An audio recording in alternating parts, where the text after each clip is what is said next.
Now we are going to discuss what is kinetic energy. Kinetic energy को किस तरह से डिफाइन किया गया है,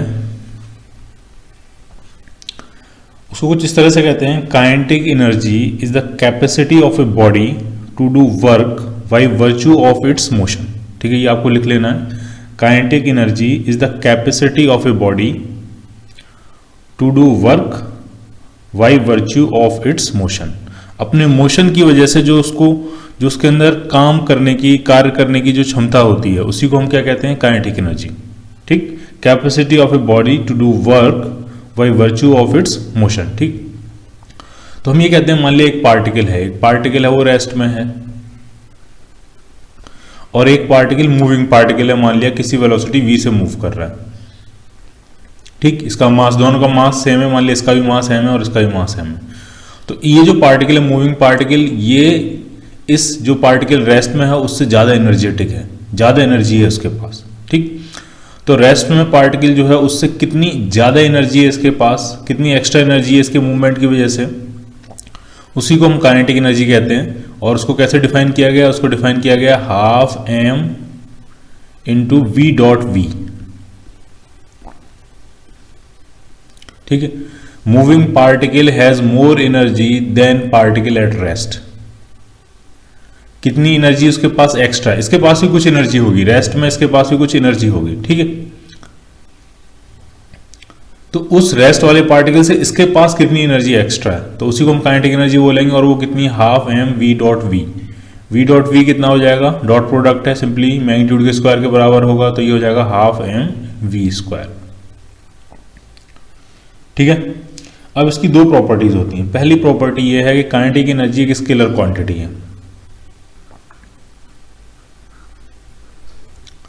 स्केलर क्वांटिटी, वर्क डन भी एक स्केलर क्वांटिटी थी, लेकिन वर्क डन जो थी, जो वर्क डन था वो आपका पॉजिटिव भी हो सकता था, नेगेटिव भी हो सकता था, जीरो भी हो सकता था. लेकिन काइनेटिक एनर्जी एक ऐसी स्केलर क्वांटिटी है, ये सिर्फ पॉजिटिव या जीरो हो सकती है, नेगेटिव नहीं हो सकती, क्योंकि इसके एक्सप्रेशन में half m into v square आया है. अब इसको आप ढंग से देखो, मास नेगेटिव नहीं हो सकता, और ये मैग्नीट्यूड का स्क्वायर है, वेलोसिटी के मैग्नीट्यूड का स्क्वायर है, ये तो हमेशा क्या रहेगा, पॉजिटिव रहेगा.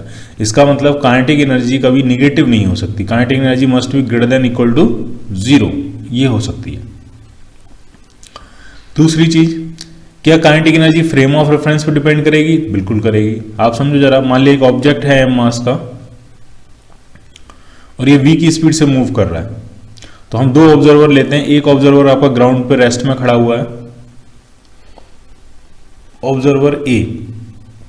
अगर आप इससे पूछोगे ए ऑब्जर्वर के रिस्पेक्ट में इसकी काइनेटिक एनर्जी कितनी है, तो ए ऑब्जर्वर ये कहेगा इसका m मास है और ये v की स्पीड से मूव कर रहा है, तो इसकी काइनेटिक एनर्जी होगी हाफ m v स्क्वायर. ठीक, लेकिन एक और ऑब्जर्वर है आपके पास, ये ऑब्जर्वर खुद v की स्पीड से मूव कर रहा है, उसी डायरेक्शन में जिस डायरेक्शन में ये ऑब्जेक्ट मूव कर रहा है. तो इस b ऑब्जर्वर से अगर आप पूछोगे, तो b ऑब्जर्वर कहेगा कि m का जो ब्लॉक है वो रेस्ट में है, मेरे रिस्पेक्ट में वो m का ब्लॉक कहाँ है, रेस्ट में, क्योंकि वो हमेशा उसके सामने ही रहेगा. m का ब्लॉक भी v की स्पीड से मूव कर रहा है, ये पर्सन भी v की स्पीड से मूव कर रहा है, ये दोनों हमेशा आमने सामने रहेंगे. तो b जो ऑब्जर्वर है वो ये कहेगा m का जो ब्लॉक है वो मेरे रिस्पेक्ट में रेस्ट में है, और रेस्ट में है तो काइनेटिक एनर्जी कितनी हो जाएगी, जीरो. क्लियर? तो काइनेटिक एनर्जी स्केलर क्वांटिटी है, पहली बात. दूसरी बात, काइनेटिक एनर्जी हमेशा पॉजिटिव या जीरो होती है, नेगेटिव कभी नहीं हो सकती, क्योंकि वी स्क्वायर आया है इसमें. तीसरी बात, काइनेटिक एनर्जी का जो मैग्नीट्यूड है, जो वैल्यू है, सॉरी सीधे कहना है, वैल्यू जो है वो फ्रेम ऑफ रेफरेंस पर डिपेंड करती है. ठीक, तो depends upon frame of reference.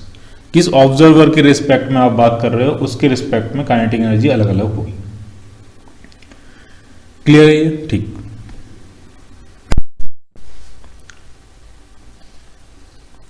Work energy theorem. Work energy theorem पढ़ने से पहले हम एक इंपॉर्टेंट रिजल्ट देखेंगे, उसके बाद फिर वर्क एनर्जी थ्योरम का स्टेटमेंट देखेंगे. तो मान लिया एक ऑब्जेक्ट है और इस पर कई सारे फोर्सेस लग रहे हैं. मान लिया इधर एक फोर्स लग रहा है F1, इधर एक फोर्स लग रहा है कहीं F2, इधर कहीं एक फोर्स लग रहा है उस पर F3, इधर कहीं फोर्स लग रहा है F4, कई सारे मान लिया, ऐसे कई सारे फोर्सेस लग रहे हैं इसमें। और इसका जो डिस्प्लेसमेंट होता है, इसका डिस्प्लेसमेंट कहीं इस डायरेक्शन में, ये कहीं इस तरफ स्मॉल डिस्प्लेसमेंट हुआ है ds। ये फोर्स था आपका F1, वेक्टर F1, ये था vector F2, this one is vector F3 and the fourth one is vector F4। ठीक, ये सारे फोर्स लग रहे थे, m मास का ऑब्जेक्ट था मान लिया, और इस डायरेक्शन में कुछ इसका डिस्प्लेसमेंट हुआ था। स्मॉल डिस्प्लेसमेंट के लिए अभी कैलकुलेट करते हैं, स्मॉल डिस्प्लेसमेंट ds, ये इसका स्मॉल डिस्प्लेसमेंट है, यहां से ये यहां पे आ जाएगा। ठीक, तो वर्क डन अगर हम फाइंड करें सभी फोर्सेस का work done by all the forces dw अगर उसको कहें तो F1 का वर्क डन कितना होगा, F1 dot ds plus F2 का वर्क डन भी ऐसे लिखेंगे हम, F2 डॉट ds, इसी तरह से F3 का, इसी तरह से F4 का। ठीक, तो हमने डॉट प्रोडक्ट में एक प्रॉपर्टी होती है कि अगर कहीं इस तरह से है a plus b dot c, तो डॉट प्रोडक्ट जो होता है वो डिस्ट्रीब्यूटिव होता है। इसका मतलब ये क्या हो जाएगा, ये हो जाएगा a dot c plus b dot c. ठीक, तो अगर आप इसमें सब में देखोगे, इसमें सब में dot ds dot ds dot ds आ रहा है, तो इसको हम ऐसा कर सकते हैं कि ds हम कॉमन ले सकते हैं। तो अंदर क्या बचेगा, अंदर बचेगा F1 plus F2 plus F3 plus F4 और बाहर क्या लिख देंगे, डॉट ds। ये प्रॉपर्टी जो है डॉट प्रोडक्ट की, डॉट प्रोडक्ट डिस्ट्रीब्यूटिव होता है, उसको हमने यूज किया। अब ये क्या है, ये तो सारे फोर्सेस का वेक्टर सम है, और सारे फोर्सेस का जब आप वेक्टर सम करोगे वो तो नेट रिजल्टेंट फोर्स आ जाएगा। ये उस पार्टिकल पे लगने वाला नेट फोर्स है, नेट फोर्स डॉट ds, ये हो रहा है वर्क डन dw।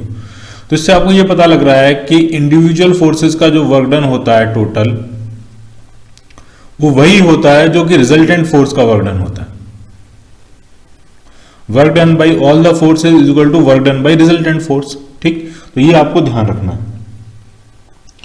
कि work done by resultant force भी क्या होता है, is equal to sum of work done by all the individual forces. ठीक, तो पहला स्टेटमेंट आपको लिख लेना है, work done by the resultant force is equal to the sum of the work done by the individual forces, full stop। ठीक, resultant force का work done निकाल लो या सभी इंडिविजुअल फोर्सेस का अलग अलग वर्क डन निकाल के ऐड कर लो, वो दोनों क्या होते हैं, बराबर ही होते हैं। ठीक, अब आगे बढ़ते हैं। वर्क एनर्जी थ्योरम का जो स्टेटमेंट है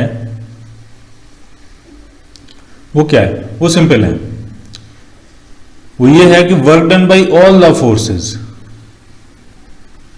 work done by all the forces कैसे हो सकते हैं, उसमें सारे फोर्सेस, उसमें कंजर्वेटिव भी हो सकते हैं, उसमें नॉन कंजर्वेटिव भी हो सकते हैं, उसमें एक्सटर्नल भी हो सकते हैं, उसमें इंटरनल भी हो सकते हैं। जितने भी फोर्सेस लग रहे हैं, कंजर्वेटिव हैं, नॉन कंजर्वेटिव हैं, friction force, viscous force, pseudo force, कुछ भी जितने भी फोर्सेस हैं, work done by all the forces is equal to change in kinetic energy of the system. किसी भी सिस्टम पे लगने वाले सभी फोर्सेस का वर्क डन जो होता है वो उस सिस्टम की काइनेटिक एनर्जी में चेंज के बराबर होता है। ठीक, ये स्टेटमेंट आपको लिख भी लेना है, work done by all the forces, bracket में लिखना है कंजर्वेटिव, नॉन कंजर्वेटिव, एक्सटर्नल और internal, acting on A particle और एन ऑब्जेक्ट और ए system is equal to change in kinetic energy of it। ठीक, इस थ्योरम को नॉन इनर्शियल फ्रेम में अगर अप्लाई करना है, नॉन इनर्शियल फ्रेम आपको याद होना चाहिए। नॉन इनर्शियल फ्रेम वो फ्रेम होता था जिस फ्रेम के रिस्पेक्ट में न्यूटन सेकंड लॉ इनवैलिड हो जाता था, और न्यूटन सेकंड लॉ को वैलिड करने के लिए हमें एक एक्स्ट्रा फोर्स लगाना पड़ता था, सूडो फोर्स। उसी को हम नॉन इनिशियल फ्रेम कहते थे। नॉन इनिशियल मतलब एस्लेटिंग फ्रेम, जिस फ्रेम के पास कुछ ना कुछ एस्लेशन होता है। जैसे मान लिया कोई ऑब्जर्वर है, ये किसी प्लेटफॉर्म के ऊपर और ये प्लेटफॉर्म एस्लेट कर रहा है एस्लेशन से, तो ये फ्रेम अब कैसा हो जाएगा, नॉन इनर्शियल फ्रेम। अब इस फ्रेम के रिस्पेक्ट में हर जगह हम कहाँ क्या लगाएंगे, सूडो फोर्स। मान लिया यहाँ पे कोई m मास का ऑब्जेक्ट है तो इस पर सूडो फोर्स कहाँ लगेगा, पीछे की तरफ। कितना होगा सूडो फोर्स, मास लेते हैं ऑब्जेक्ट का, एस्लेशन लेते हैं फ्रेम का, ठीक। तो non initial frame, non initial frame के रिस्पेक्ट में अगर वर्क एनर्जी थ्योरम को एप्लीकेबल कराना है तो आपको क्या करना है, आपको सूडो फोर्स लगाना है और सूडो फोर्स का भी वर्क डन भी काउंट करना है। तो वर्क डन में क्या क्या हो जाएगा, वर्क डन में conservative force, non conservative force, external force, internal force, pseudo force, ठीक। Work done by all these forces is equal to change in kinetic energy. तो जब आप सूडो फोर्स का भी वर्क डन काउंट करना शुरू कर दोगे तो work energy theorem non initial frames के लिए भी क्या हो जाएगी, एप्लीकेबल हो जाएगी। क्लियर है ये, ठीक। 2 पॉइंट और समझ लेते हैं। अगर total work done by all the forces अगर ये पॉजिटिव आता है तो इसका मतलब डेल्टा के भी पॉजिटिव होगा। डेल्टा के पॉजिटिव का मतलब फाइनल काइनेटिक एनर्जी ज्यादा होगी, इनिशियल काइनेटिक एनर्जी क्या होगी, कम। चेंज इन काइनेटिक एनर्जी को हमेशा हम फाइनल माइनस इनिशियल लिखेंगे। डेल्टा के इज ऑलवेज इक्वल टू के फाइनल माइनस के इनिशियल, ठीक। अगर डेल्टा के पॉजिटिव है तो वो तभी होगा जब फाइनल काइनेटिक एनर्जी ज्यादा होगी, इनिशियल काइनेटिक एनर्जी कम होगी। तो सिस्टम की काइनेटिक एनर्जी बढ़ रही है। अगर सभी फोर्सेस का नेट वर्क डन पॉजिटिव आ रहा है तो पूरे सिस्टम की काइनेटिक एनर्जी क्या हो रही है, बढ़ रही है। इसी तरह से अगर सिस्टम पे नेट वर्क डन नेगेटिव आ जाएगा तो पूरे सिस्टम की काइनेटिक एनर्जी क्या होनी शुरू हो जाएगी, कम होनी शुरू हो जाएगी। Final kinetic energy is less than initial kinetic energy हो जाएगी। क्लियर। तो ये 2 बातें आपको ध्यान रखनी है कि work done by all the forces लेना है हमने। दूसरी बात, अगर नॉन इनिशियल फ्रेम है तो वर्क डन हमने किसका और काउंट करना है, सभी फोर्सेज के अलावा किसका और काउंट करना है, सूडो फोर्स का और काउंट करना है। तो आपकी वर्क एनर्जी थ्योरम का जो स्टेटमेंट है वो नॉन इनिशियल फ्रेम्स में भी क्या हो जाएगा, एप्लीकेबल हो जाएगा। क्लियर। अब इसमें कुछ एग्जाम्पल करते हैं। इलस्ट्रेशन नंबर 1,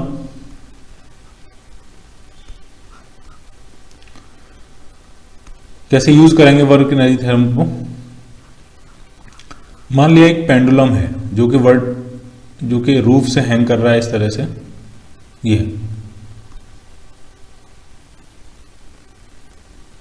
ठीक। और इस पे आप क्या कर रहे हो, आपने एक हॉरिजॉन्टल फोर्स लगाया है और ये हॉरिजॉन्टल फोर्स की हेल्प से आप इसको स्लोली ऊपर लेके जा रहे हो, धीमे धीमे ऊपर लेके जा रहे हो, ठीक। कहीं इस पोजीशन पे उसको आप लेके आए हो इस तरह से, ठीक। हॉरिजॉन्टल फोर्स आपने लगाया हुआ था और आपने उसको बहुत स्लो मूवमेंट दिया है, आहिस्ते से आप इसको लेके आए हो। मान लिया ये एंगल कितना है, ये आप थीटा एंगल मान लिया, ठीक। एंगल थीटा तक आप इसको लेके आ रहे हो, ये हॉरिजॉन्टल फोर्स एफ लगा के। आपको इस फोर्स एफ का वर्क डन फाउंड करना है। फोर्स एफ ने कितना वर्क डन किया है इस यहां से लेकर इसको यहां तक पहुंचाने में, वो आपको फाइंड करना है, ठीक। और प्रोसेस जो है वो वेरी स्लो है, वेरी स्लोली मूवमेंट हुआ, ठीक। तो पहले हम ये सोचते हैं क्या हम इसको बिना वर्क एनर्जी थ्योरम से के डायरेक्ट वर्क डन फाइंड कर सकते हैं। हमने वर्क डन के कई फॉर्मूले देखे हैं, F dot D S. Work done का जनरल फॉर्मूला क्या था, integration f dot D S. क्या हम डायरेक्ट वर्क डन फाइंड कर सकते हैं? तो आप जरा समझो, इसमें ये जो फोर्स होगा इसकी डायरेक्शन तो फिक्स है, बिल्कुल ठीक है, डायरेक्शन फिक्स है, लेकिन इसका जो मैग्नीट्यूड होगा वो वेरिएबल होगा। क्यों? अभी आपको इधर डिस्प्लेस कराना, बहुत कम फोर्स लगाना पड़ेगा, ये डिस्प्लेस हो जाएगा। लेकिन जैसे जैसे ये एंगल बढ़ता जाएगा, जैसे जैसे ये एंगल क्या होता जाएगा, बढ़ता जाएगा, आपको फोर्स की वैल्यू भी धीरे धीरे बढ़ानी पड़ेगी, अदरवाइज ये ऊपर स्लाइड नहीं करेगा। तो ये जो फोर्स है ये कांस्टेंट फोर्स नहीं होगा, ये कैसा होगा, वेरिएबल फोर्स होगा।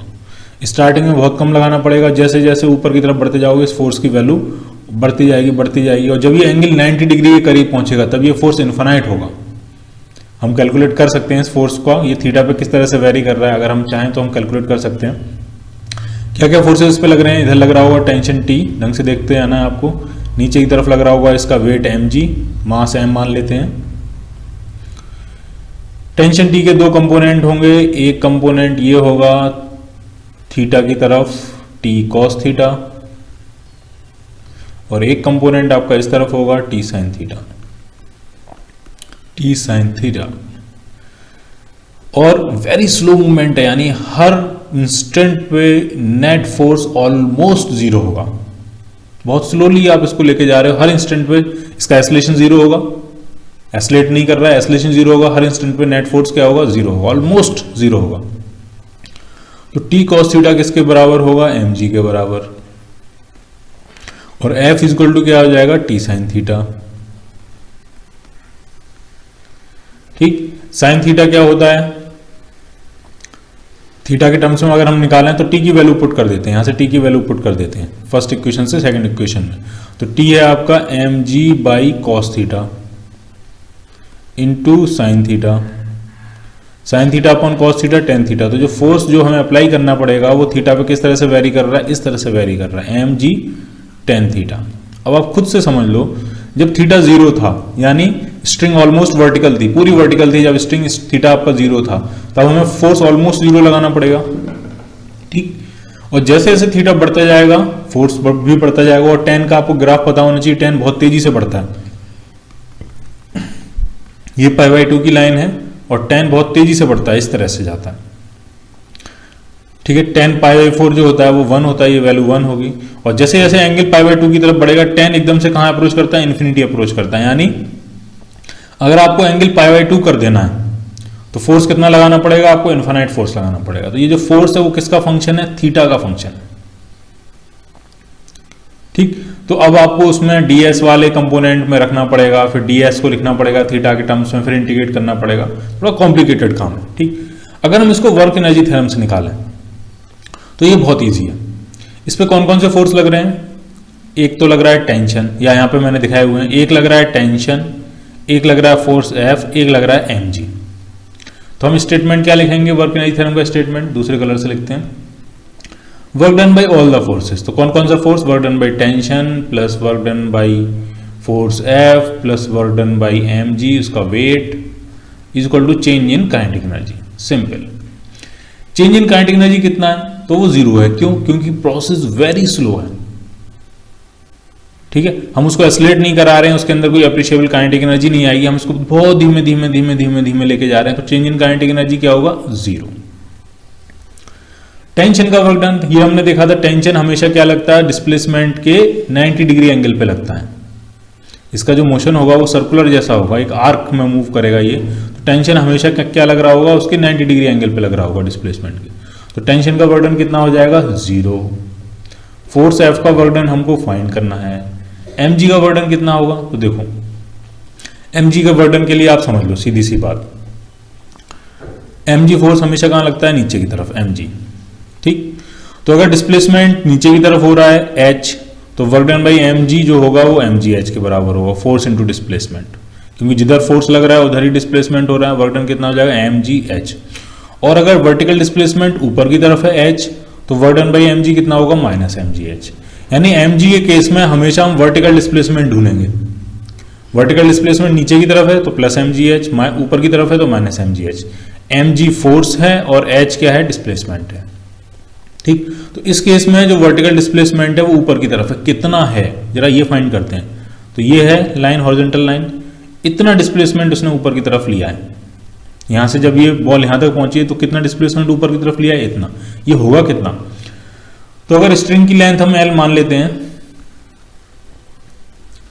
तो ये पार्ट कितना होगा, इतना, यहां से लेकर यहां तक ये पार्ट कितना होगा, ये होगा L cos थीटा, ये L है, ये एंगल थीटा है, तो ये हो जाएगा L cos थीटा, और पूरी लेंथ L है, तो ये जो अपवर्ड डिस्प्लेसमेंट होगा ये होगा L minus L cos theta. पहले भी कर चुके हैं हम सर्कुलर मोशन वगैरह में।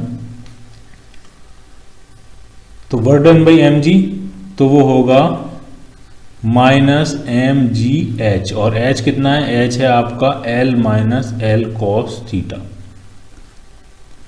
ये वर्क डन बाई mg हो जाएगा, और इज इक्वल टू क्या होगा, जीरो, क्योंकि चेंज इन काइनेटिक एनर्जी क्या है आपकी, जीरो।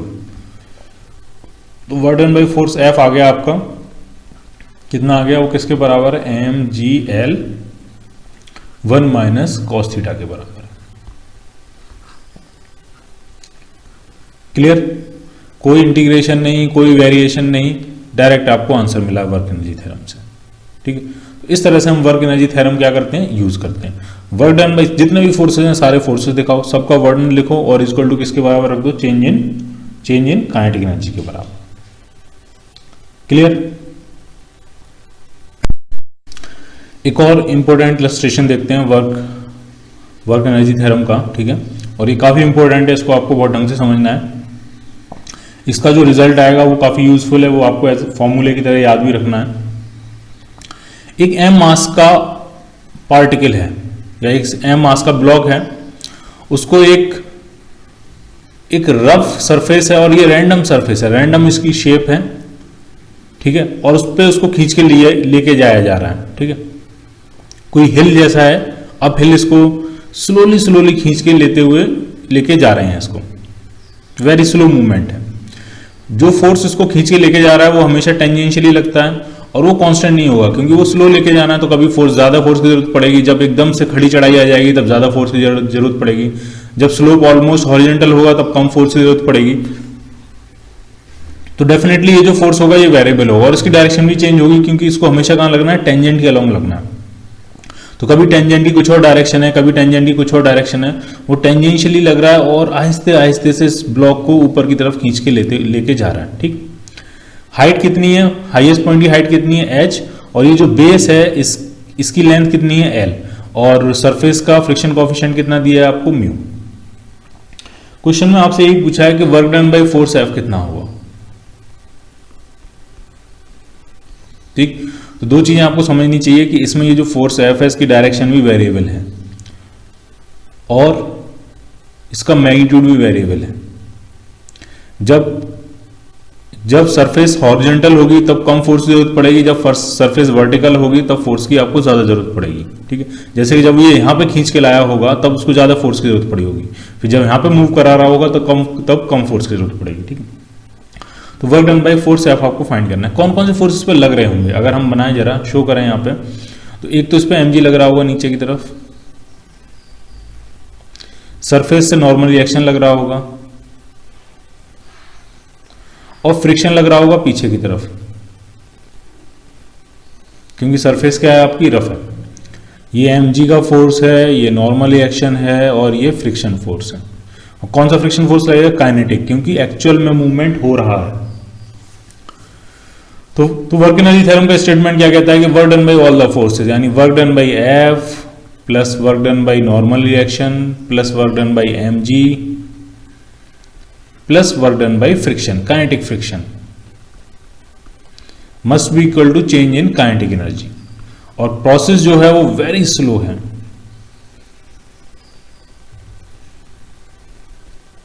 तो चेंज इन काइनेटिक एनर्जी तो क्या हो जाएगा आपका, जीरो हो जाएगा।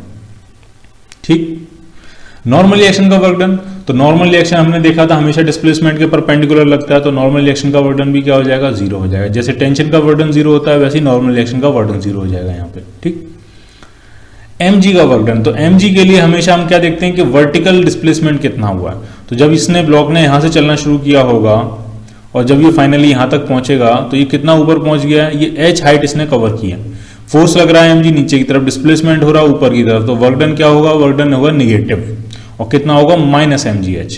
तो इसका वर्क डन तो पता लग गया आपको, माइनस mgh।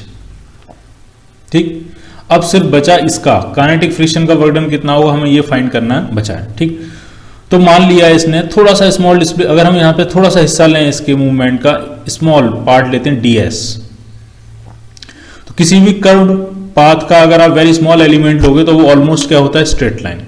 ठीक, किसी भी कर्व पाथ का अगर आप छोटा सा एलिमेंट कट करोगे तो ये ऑलमोस्ट क्या होगा, स्ट्रेट लाइन। ठीक है, तो इसको अगर हम अलग से दिखाएं यहाँ पे, ये इंपॉर्टेंट है, यहाँ पे ढंग से समझना, आपको थोड़ा जूम करके दिखा रहे हैं। मान लिया ये मैंने एक छोटा सा एलिमेंट लिया है, क्या है ये, ds, और इस पे आपका ये जो ऑब्जेक्ट है ये मूव करेगा।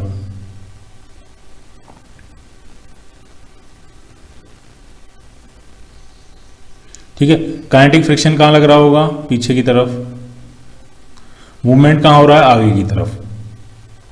कितना वर्क डन होगा वही हमें फाइंड करना है। तो पहले काइनेटिक फ्रिक्शन डिटरमाइन करते हैं वो कितना होगा, ठीक है। तो इस पर्टिकुलर ds ये जो होगा, ये पर्टिकुलर जो ds है, ये इसने भी हॉरिजॉन्टल के साथ कुछ ना कुछ एंगल बनाया होगा, तो ये एंगल मान लेते हैं थीटा। थीटा की वैल्यू अलग अलग होगी। ये लेंथ क्या है ds, जो बेस वाली लेंथ है उसको dl मान लेते हैं, और ये वाली जो लेंथ है इसको dh मान लेते हैं। dl क्या हो जाएगा, dl हो जाएगा ds cos थीटा। ds ये जो है यहां लिखा है, यहां नहीं है, ये ds ये है, ये जो इंक्लाइंड लेंथ है ये है ds। तो dl क्या हो जाएगा ds cos थीटा, और dh क्या हो जाएगा ds sin थीटा, ठीक। अब जरा फ्रिक्शन फोर्स पहले काउंट करते हैं कितना होगा। तो mg नीचे की तरफ लग रहा होगा, mg के दो कंपोनेंट होंगे, एक तरफ लगेगा mg cos थीटा, यहाँ पे थीटा के टर्म्स में, यहाँ पे नॉर्मल रिएक्शन लग रहा होगा, वो mg cos थीटा के बराबर होगा। mg sin थीटा भी लगेगा, लेकिन अभी हमें फ्रिक्शन फोर्स फाइंड करना है, काइनेटिक फ्रिक्शन। तो काइनेटिक फ्रिक्शन क्या होता है, म्यू इंटू एन, और इस पर्टिकुलर पोजीशन पे जो n है वो mg cos थीटा के बराबर है, तो म्यू mg cos थीटा, ये हो गया आपका फ्रिक्शन फोर्स। क्लियर। तो work done by friction force कितना होगा, dw कहते हैं, क्योंकि वेरी स्मॉल डिस्प्लेसमेंट कंसीडर किया आपने ds। dw कितना हो जाएगा, तो हो जाएगा minus f k into ds। क्यों, क्योंकि फोर्स लग रहा है नीचे की तरफ और डिस्प्लेसमेंट कहां हो रहा है इसका, ऊपर की तरफ, दोनों के बीच में 180 डिग्री एंगल है, अपोजिट है, तो वर्क डन हो जाएगा माइनस एफ इंटू एस। तो इस केस में हो जाएगा minus f k into ds, ठीक। एफ के की वैल्यू पुट कर देते हैं, minus mu m g cos theta into ds। ये ds cos थीटा क्या बन जाएगा, ये ds cos थीटा ही तो dl था, तो ये बन गया minus mu m g dl। अब इसको आप ढंग से समझो, इसका मतलब काइनेटिक फ्रिक्शन के वर्क डन में, काइनेटिक फ्रिक्शन के वर्क डन में थीटा आया ही नहीं। वो किस पे डिपेंड कर रहा है, वो म्यू एम जी एल तो कांस्टेंट है, और किस पे डिपेंड कर रहा है, वो इस पे डिपेंड कर रहा है कि जो बेस है इसका, उसकी लेंथ कितनी है। यानी अगर आप टोटल वर्क डन फाइंड करोगे काइनेटिक फ्रिक्शन का, ढंग से समझना, टोटल वर्क डन फाइंड करोगे तो इसी को हम क्या कर देंगे, इंटीग्रेट। तो जो कांस्टेंट है उसको बाहर लिख लेते हैं, म्यू एम जी कांस्टेंट है, सिर्फ इंटीग्रेशन क्या हो जाएगा dl, और ये dl बेस की जो लेंथ है dl अगर आप ऐड करते जाओगे, अब हम मेन डायग्राम में चलते हैं, यहां पे आपने छोटा सा एलिमेंट कंसीडर किया ds, तो उसकी base length dl, height dh। इसी तरह से फिर से एक एलिमेंट कंसीडर किया ds, उसकी base length dl, height dh। इसी तरह से अगर आप छोटे छोटे एलिमेंट कंसीडर करते जाओगे, इस तरह से आगे बढ़ते जाओगे, छोटे छोटे स्टेप्स कंसीडर करते जाओगे आप, तो ये dl, ये dl, ये dl, इन सब dls को अगर आप ऐड करोगे तो क्या मिल जाएगी आपको, टोटल लेंथ l, ठीक। तो work done by kinetic friction कितना आ गया आपको, dl का इंटीग्रेशन हो गया minus mu m g l. ये बहुत खूबसूरत रिजल्ट है, इसमें कहीं कोई वेरिएशन नहीं है, कहीं थीटा नहीं आया। ये इस बात पे डिपेंड ही नहीं करेगा कि आपका जो हिल है, जो सरफेस है, उसका स्ट्रक्चर कैसा है, वो एकदम इंक्लाइंड प्लेन है कि कर्व्ड है, और कितना कर्व्ड है, कैसा कर्व्ड है, कोई मतलब नहीं। जो वर्क डन बाय फ्रिक्शन आ रहा है आपका काइनेटिक फ्रिक्शन, वो सिंपली कितना आ रहा है, minus mu m g l. वो सिर्फ किस पे डिपेंड कर रहा है, फ्रिक्शन कोफिशिएंट पे डिपेंड कर रहा है, उसके वेट पे डिपेंड कर रहा है, और ये लेंथ कितनी, इस पे डिपेंड कर रहा है। इस लेंथ के लिए अगर आप कितने भी कर्व बनाते हो, इस तरह से आप लेके जाओ, तो भी work done by kinetic friction कितना होगा, इतना ही होगा। ये रिजल्ट आपको एकदम ध्यान रखना। तो वापस आप अपने क्वेश्चन पे चलते हैं। काइनेटिक फ्रिक्शन का वर्डन हमने फाइंड कर लिया, mg का वर्डन भी हमने फाइंड कर लिया, नॉर्मल रिएक्शन का वर्डन 0 है, फोर्स F का वर्डन आपसे पूछा गया, तो फोर्स F का वर्डन कितना हो जाएगा, सब कुछ उस तरफ ले जाते हैं, तो ये हो जाएगा mgh plus mu m g l. तो ये होगा फोर्स F का वर्क डन, और ये कर्वेचर पे डिपेंड नहीं कर रहा है। क्लियर। तो ये जो भी रिजल्ट आया है, जो ये पूरी सिचुएशन है, वो पूरी एकदम आपको याद रखनी है, ताकि क्वेश्चन वो कैसा भी बना के दे सकते हैं। मान लिया उन्होंने क्वेश्चन इस तरह से बना के दे दिया आपको,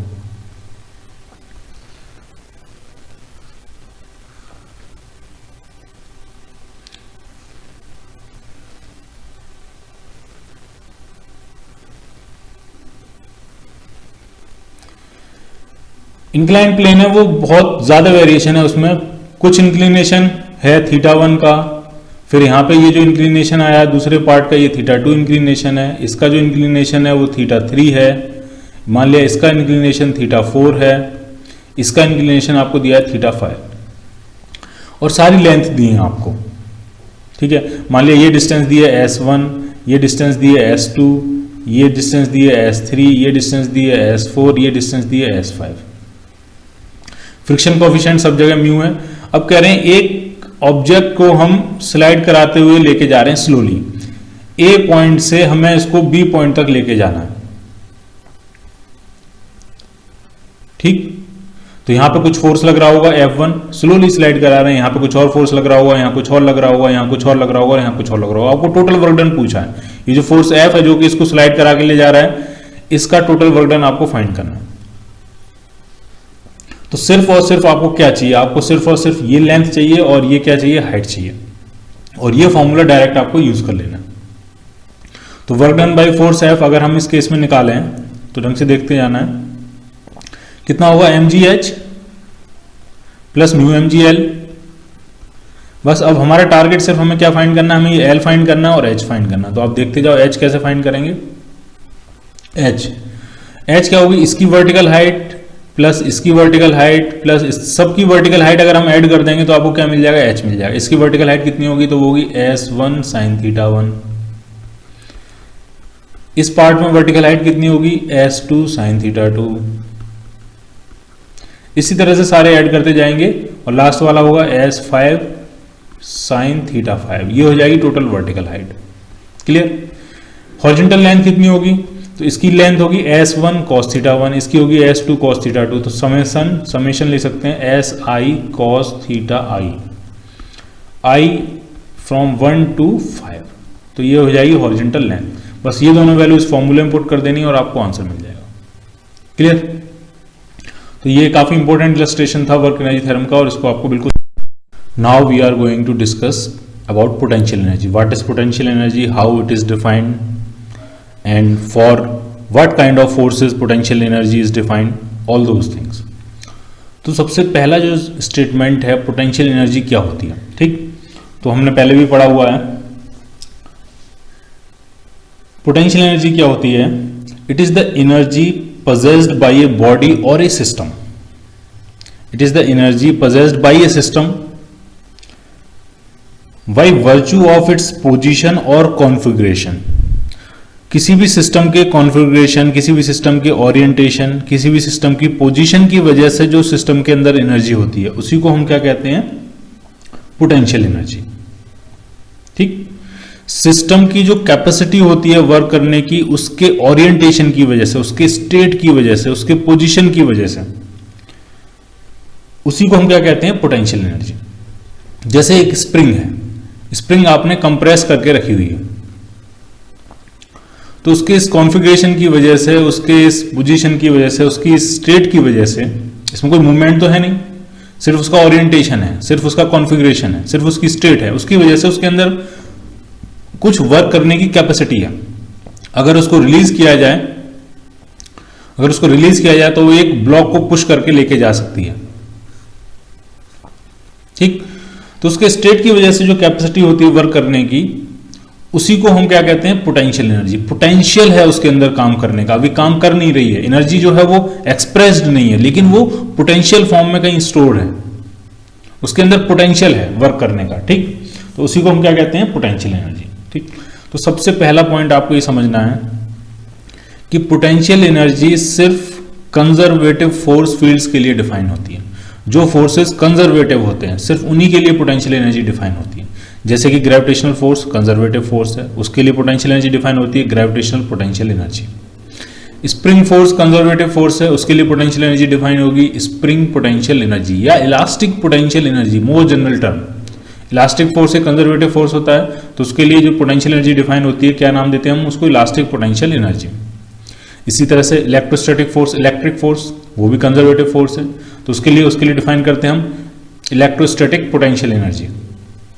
ठीक, तो पोटेंशियल एनर्जी सिर्फ और सिर्फ किसके लिए डिफाइन होती है, कंजर्वेटिव फोर्सेस के लिए। तो सबसे पहला स्टेटमेंट आपको लिखने लेना है, डिफाइंड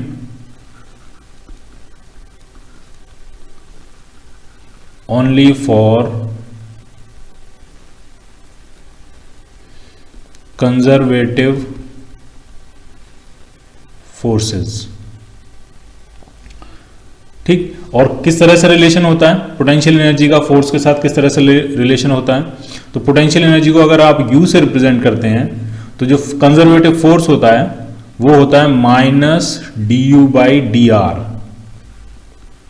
या d u by d x, या d u by d s, जो भी आपका डिस्प्लेसमेंट, जिससे भी आप पोजीशन को, डिस्प्लेसमेंट को रिप्रेजेंट कर रहे हो। अगर आर से रिप्रेजेंट कर रहे हो तो ये हो जाता है minus d u by d are. इसी को आप लिख सकते हो, अगर एक्स डायरेक्शन में डिस्प्लेसमेंट है सब कुछ तो minus d u by d x. Clear? ठीक है। अगर हम डी एक्स को इस तरफ लेके आए तो क्या बन जाएगा? एफ वेक्टर है f dot d x is equal to minus d u. Integrate कर दें तो ये integration f dot d x conservative force है जिसके लिए वो पोटेंशियल एनर्जी डिफाइंड है। ये कौन सा फोर्स है? ये वो कंजर्वेटिव फोर्स है जिसके लिए ये पोटेंशियल एनर्जी यू डिफाइंड है। इक्वल टू हो जाएगा minus delta U, D U D U D you add करते जाओगे तो डेल्टा यू हो जाएगा। अब जरा इसको समझो, इस स्टेटमेंट का क्या मतलब हुआ। पहली बात तो हमने ये समझ ली कि पोटेंशियल एनर्जी सिर्फ कंजर्वेटिव फोर्सेस के लिए डिफाइन होती है। ठीक, अब वर्क डन को कैसे रिलेट कर रहे हैं वो ये इक्वेशन बता रही है। Work done by a conservative force is equal to negative of change in its potential energy. और ये पोटेंशियल एनर्जी वो पोटेंशियल एनर्जी है जो कि इस कंजर्वेटिव फोर्स के लिए डिफाइन है। अगर ये ग्रेविटेशनल फोर्स है तो ये ग्रेविटेशनल पोटेंशियल एनर्जी है। अगर ये इलास्टिक फोर्स है तो ये इलास्टिक पोटेंशियल एनर्जी है। अगर ये इलेक्ट्रोस्टैटिक फोर्स है, कूलम्ब्स फोर्स है, तो ये इलेक्ट्रोस्टैटिक पोटेंशियल एनर्जी है। ठीक, तो क्या क्या स्टेटमेंट लिखेंगे? स्टेटमेंट आपको लिखना है work done by a conservative force, work done by a conservative force is equal to negative of the change in potential energy, is equal to negative of the change in potential energy। और bracket में लिख देना है defined for that force only, defined for that force only। Clear? तो ये हो गया potential energy और वर्क डन में, कंजर्वेटिव फोर्स का वर्क डन और पोटेंशियल एनर्जी के चेंज में रिलेशन। क्लियर? ठीक है। अब कुछ एग्जांपल देख लेते हैं। इसका मतलब इस स्टेटमेंट ये कहता है कि अगर वर्क डन पॉजिटिव हुआ तो पोटेंशियल एनर्जी डिक्रीज कर जाएगी। नेगेटिव का मतलब क्या हुआ? वर्क डन अगर पॉजिटिव हुआ, ढंग से समझना है, तो पोटेंशियल एनर्जी क्या कर जाएगी? डिक्रीज, क्योंकि उसके आगे क्या लगा है? माइनस। अगर वर्क डन निगेटिव हुआ तो पोटेंशियल एनर्जी क्या कर जाएगी? इंक्रीज। जरा देख भी लेते हैं। अच्छा, हम gravitational potential energy, gravitational force के बारे में देखते हैं। मान लिया m मास का ऑब्जेक्ट है, इस पर ग्रेविटेशनल फोर्स क्या लग रहा है? mg, और ये h हाइट पे है तो इसकी पोटेंशियल एनर्जी कितनी होती है? mgh। पता है हम सबको ग्रेविटेशनल पोटेंशियल एनर्जी कितनी होती है? mgh। अब आप खुद से देखो, अगर ये बॉल नीचे आएगी तो वर्क डन बाई mg क्या होगा? पॉजिटिव। लेकिन पोटेंशियल एनर्जी क्या कर जाएगी? डिक्रीज, क्योंकि जब ये नीचे आएगा h हाइट कम हो जाएगी तो पोटेंशियल एनर्जी क्या कर जाएगा? डिक्रीज। तो परफेक्ट है एकदम।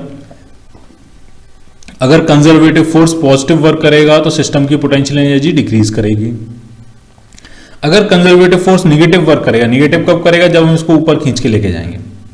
इसका डिस्प्लेसमेंट ऊपर हो रहा है और फोर्स लग रहा है नीचे, तो वर्क डन निगेटिव हुआ, और निगेटिव वर्क डन हुआ तो इसकी पोटेंशियल एनर्जी क्या कर रही है? पोटेंशियल एनर्जी इसकी इंक्रीज कर रही है। तो जब कंजर्वेटिव फोर्स नेगेटिव वर्क करता है तो सिस्टम की पोटेंशियल एनर्जी क्या करती है? इंक्रीज करती है। ठीक, और पोटेंशियल एनर्जी पूरे सिस्टम की होती है, किसी एक पार्टिकल की नहीं होती है। जब हम कहते हैं ग्रेविटेशनल पोटेंशियल एनर्जी तो वो किस किस की? सिस्टम में क्या क्या है? सिस्टम में सिर्फ ये बॉल नहीं है।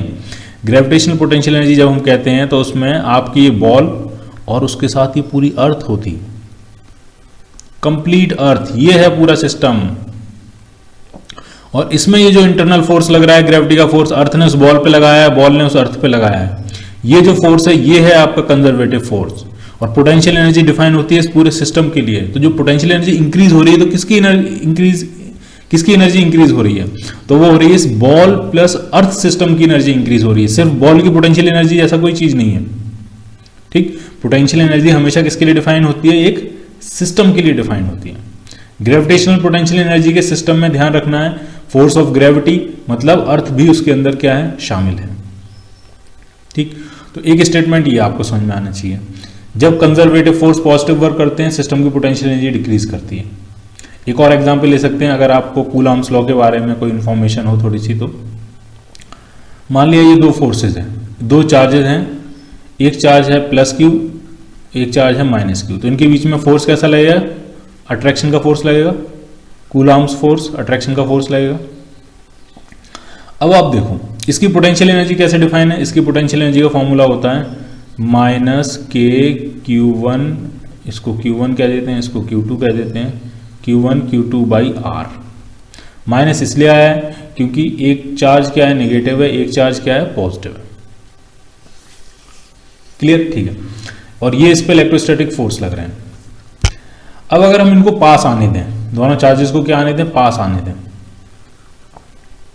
ये यहां पहुंच गया, ये यहां पहुंच गया, तो work done by conservative force क्या हो जाएगा? डेफिनेटली पॉजिटिव हो जाएगा। देख लो, आप ढंग से समझ लो। Work done by conservative force कितना हो जाएगा आपका? पॉजिटिव हो जाएगा, क्योंकि जिधर फोर्स लग रहा है, इधर जिधर फोर्स लग रहा है उधर ही क्या हो रहा है? इसका डिस्प्लेसमेंट हो रहा है। तो work done by conservative force positive हो गया। जब वर्क डन कंजर्वेटिव फोर्स का पॉजिटिव होगा तो पोटेंशियल एनर्जी डिक्रीज करनी चाहिए। जरा डिक्रीज कर रही है क्या? तो जरा देखते हैं। मान लिया पहले इनके बीच में डिस्प्लेसमेंट था आर, और अब हो गया मान लिया आर बाई टू। पहले इनके बीच में डिस्प्लेसमेंट नहीं, इनके बीच में जो सेपरेशन था, पहले था दोनों चार्जेस के बीच में सेपरेशन आर, और अब सेपरेशन हो गया आर बाई टू। तो जरा देखते हैं पोटेंशियल एनर्जी पे क्या इफेक्ट पड़ा। तो इनिशियल पोटेंशियल एनर्जी कितनी होगी? Minus k q one q two over r. Final potential energy कितनी होगी? Minus k q one q two over r by two. तो टू कहाँ जाएगा? टू आपका ये ऊपर आ जाएगा यहाँ। अब आप मुझे ये देख के बताओ कि ये वैल्यू ज्यादा है कि ये वैल्यू ज्यादा है? कौन सी वैल्यू ज्यादा है?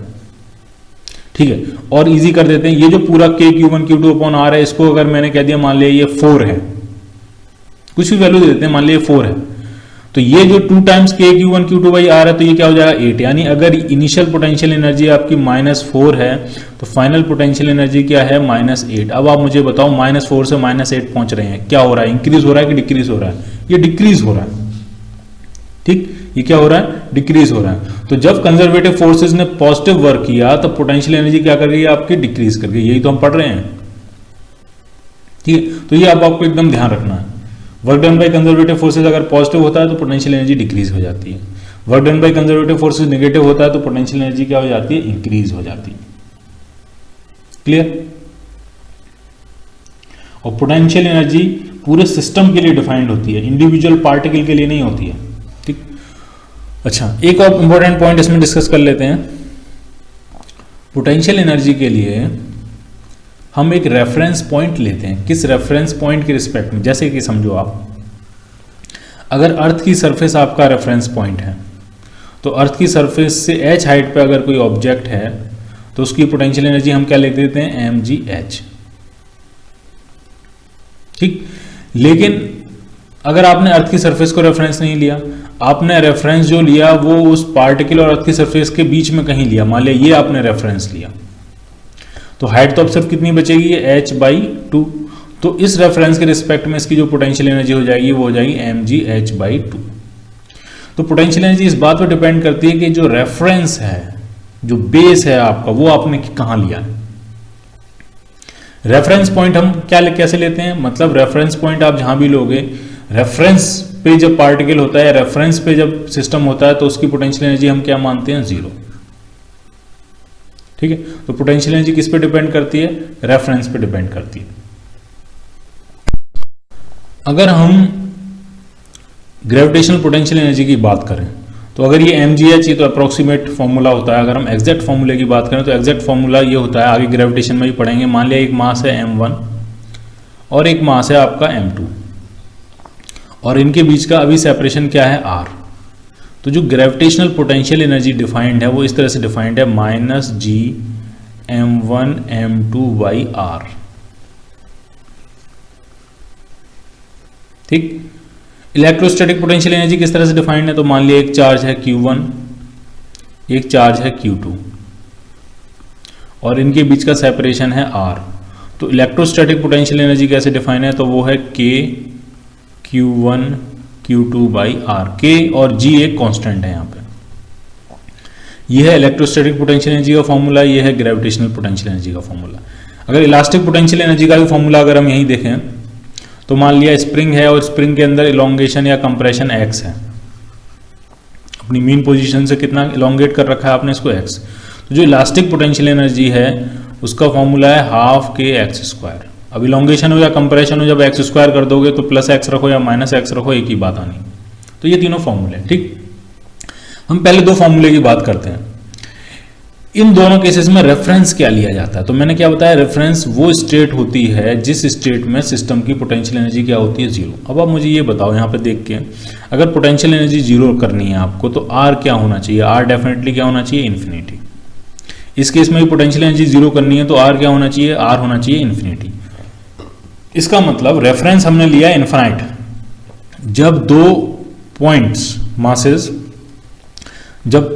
मासेस m1 और m2 इन्फिनाइट डिस्टेंस पे होते हैं, इनके बीच में इन्फिनाइट डिस्टेंस है, तो इस स्टेट को हम क्या लेते हैं? रेफरेंस लेते हैं। और जब हम इन्फिनाइट डिस्टेंस होती है तो अब हम कहते हैं कि अब इस सिस्टम की पोटेंशियल एनर्जी क्या है? जीरो। ये है हमारा रेफरेंस। इसी तरह से जब दो चार्ज पार्टिकल इन्फिनाइट सेपरेशन पे होते हैं तब हम कहते हैं कि इस सिस्टम की इलेक्ट्रोस्टैटिक पोटेंशियल एनर्जी क्या है? जीरो। तो ये है आपका रेफरेंस। जब इन्फिनाइट सेपरेशन होता है सिस्टम के पार्टिकल्स के बीच में तो वो आपकी क्या है? वही, उसी को हम क्या लेते हैं? रेफरेंस लेते हैं। क्लियर? इलास्टिक पोटेंशियल एनर्जी के लिए सिंपल है कि जब रेफरेंस क्या होगा, ये तो यहां से साफ पता लग रहा है, जब x जीरो होगा तभी आपका u जीरो होगा। यानी जब पार्टिकल अपनी मीन पोजीशन पर होगा, जब स्प्रिंग अपनी नेचुरल लेंथ में होगी, ना इलोंगेटेड होगी ना कंप्रेस्ड होगी, तो वही रेफरेंस होता है। और उस सिस्टम की पोटेंशियल एनर्जी, उस स्टेट की पोटेंशियल एनर्जी हम क्या लेते हैं? Zero. Now we are going to discuss law of conservation of mechanical energy. सबसे पहले ये आपको क्लियर होना चाहिए कि मैकेनिकल एनर्जी मतलब क्या। जो मैकेनिकल एनर्जी होती है वो सिंपली होती है सिस्टम की potential energy plus kinetic energy. अब सिस्टम के अंदर कई सारी पोटेंशियल एनर्जी हो सकती है। हो सकता है उसके अंदर ग्रेविटेशनल पोटेंशियल एनर्जी भी हो सकता है सिस्टम के अंदर चार्ज पार्टिकल्स हो तो उसके अंदर इलेक्ट्रोस्टैटिक पोटेंशियल एनर्जी भी हो, कुछ स्प्रिंग्स भी लगी हो सिस्टम के अंदर तो हो सकता है उसके अंदर इलास्टिक पोटेंशियल एनर्जी भी हो, ठीक। तो पोटेंशियल एनर्जी एक नहीं, पोटेंशियल एनर्जी कई सारी हो सकती हैं, लेकिन total potential energy plus total kinetic energy का जो सम होता है उसी को हम क्या कहते हैं? Mechanical energy. काइनेटिक एनर्जी हमेशा पॉजिटिव होती है या जीरो हो सकती है, नेगेटिव कभी नहीं होती है। पोटेंशियल एनर्जी आपकी पॉजिटिव भी हो सकती है, नेगेटिव भी हो सकती है, जीरो भी हो सकती है। वो डिपेंड करता है कि आपने रेफरेंस क्या लिया है और उस रेफरेंस के रिस्पेक्ट में आपके सिस्टम की स्टेट क्या है, ठीक। तो पोटेंशियल एनर्जी आपकी कुछ भी हो सकती है। काइनेटिक एनर्जी सिर्फ और सिर्फ पॉजिटिव या जीरो होती है। तो दोनों का जब समेशन होता है तो उसको हम कहते हैं मैकेनिकल एनर्जी। अब कंजर्वेशन ऑफ मैकेनिकल एनर्जी कब फॉलो होता है? यानी सिस्टम की इनिशियल मैकेनिकल एनर्जी कब सिस्टम की फाइनल मैकेनिकल एनर्जी के बराबर होती है। तो उसके लिए एक सिंपल सी कंडीशन है। सिंपल सी कंडीशन ये है, वही आपको नोट डाउन करनी है। सिंपल सी कंडीशन ये है कि जब सिस्टम पर सिर्फ और सिर्फ कंजर्वेटिव फोर्सेस एक्ट कर रहे हो, जब सिस्टम पर सिर्फ और सिर्फ कंजर्वेटिव फोर्सेस एक्ट कर रहे हो तब सिस्टम की जो टोटल मैकेनिकल एनर्जी होती है वो कंजर्व रहती है, कांस्टेंट रहती है, ठीक। तो लिख लेना आपको statement, when only conservative forces are acting on a system, when only conservative forces are acting on a system and the work done by all other forces is zero, and the work done by all other forces is zero, then the total mechanical energy of the system remains constant, full stop, ठीक है। तो सिर्फ और सिर्फ कौन से forces act कर रहे हैं? Conservative forces. या फिर जो अदर फोर्सेस अगर एक्ट भी कर रहे हैं, मान लिया कुछ अदर फोर्सेस भी एक्ट कर रहे हैं, नॉन कंजर्वेटिव फोर्सेस, जैसे फ्रिक्शन फोर्स कहीं एक्ट कर रहा है, कहीं कोई और फोर्स एक्ट कर रहा है, नॉन कंजर्वेटिव फोर्सेस अगर एक्ट भी कर रहे हैं तो उनका वर्क डन क्या होना चाहिए? जीरो होना चाहिए। नॉन अदर फोर्सेस का वर्क डन क्या होना चाहिए? आपका जीरो होना चाहिए। वर्क डन सिर्फ और सिर्फ किन का होना चाहिए, सिर्फ और सिर्फ कंजर्वेटिव फोर्सेस का होना चाहिए। तो अगर ये कंडीशन अगर फॉलो कर रही है तो सिस्टम की मैकेनिकल एनर्जी क्या रहेगी, कांस्टेंट रहेगी। ठीक है, मैं फिर से रिपीट कर रहा हूं, या तो सिर्फ कंजर्वेटिव फोर्स लग रहे हो और कोई फोर्स नहीं लग रहा हो, या फिर अगर और फोर्सेस लग भी रहे हैं तो उनका टोटल वर्क डन क्या हो, जीरो हो, तो सिस्टम की जो मैकेनिकल एनर्जी है वो क्या रहेगी, वो कंजर्व रहेगी। सिस्टम की इनिशियल मैकेनिकल एनर्जी किसके बराबर होगी, सिस्टम की फाइनल मैकेनिकल एनर्जी के बराबर। Clear? Now we are going to discuss what is equilibrium and what are the types of equilibrium. Equilibrium किसको कहते हैं हम, ठीक है। तो मान लिया कोई सिस्टम है और सिस्टम पर नेट फोर्स जीरो है, सिस्टम पे लगने वाला नेट फोर्स क्या है, जीरो है। इसका मतलब सिस्टम जो है वो ट्रांसलेटरी इक्विलिब्रियम में होगा। ठीक, सिस्टम जो है वो कैसे इक्विलिब्रियम में है, ट्रांसलेटरी इक्विलिब्रियम। और अगर सिस्टम पर नेट टॉर्क जीरो हो जाए तो सिस्टम रोटेटरी इक्विलिब्रियम पे होगा। ठीक है, अगर सिस्टम पर नेट फोर्स जीरो है तो ट्रांसलेशनल इक्विलिब्रियम है, ट्रांसलेटरी इक्विलिब्रियम है। और सिस्टम पे अगर नेट टॉर्क जीरो है तो रोटेटरी इक्विलिब्रियम है या रोटेशनल इक्विलिब्रियम है। क्लियर? ठीक है, अब आपको ढंग से समझना है। इक्विलिब्रियम तीन तरह के होते हैं, एक होता है न्यूट्रल इक्विलिब्रियम, एक होता है स्टेबल इक्विलिब्रियम और एक होता है आपका अनस्टेबल इक्विलिब्रियम। तो आपको ढंग से समझना हो क्या रहा है। अगर हम पोटेंशियल एनर्जी के टर्म्स में देखें, मान लिया सिस्टम पे सिर्फ कंजर्वेटिव फोर्स लग रहे थे और हमको पता है जो कंजर्वेटिव फोर्सेस होते हैं वो किसके बराबर होते हैं, माइनस du/dr के बराबर होते हैं। ठीक, सारे फोर्सेस जीरो हैं तो नॉन कंजर्वेटिव फोर्सेस भी जीरो होंगे, कंजर्वेटिव फोर्सेस भी जीरो होंगे। अभी हम नॉन कंजर्वेटिव की बात नहीं कर रहे क्योंकि वो जीरो है, कंजर्वेटिव फोर्सेस की बात कर रहे हैं। कंजर्वेटिव फोर्स भी जीरो है, लेकिन कंजर्वेटिव फोर्सेस के करस्पॉन्डिंग क्या डिफाइन होती है, पोटेंशियल एनर्जी। अगर कंजर्वेटिव फोर्सेस जीरो हैं इसका मतलब du/dr जीरो होगा। और du/dr क्या होगा, du/dr होगा पोटेंशियल एनर्जी वर्सेस पोजीशन का ग्राफ की स्लोप। अगर हम ग्राफ बनाएं पोटेंशियल एनर्जी वर्सेस पोजीशन,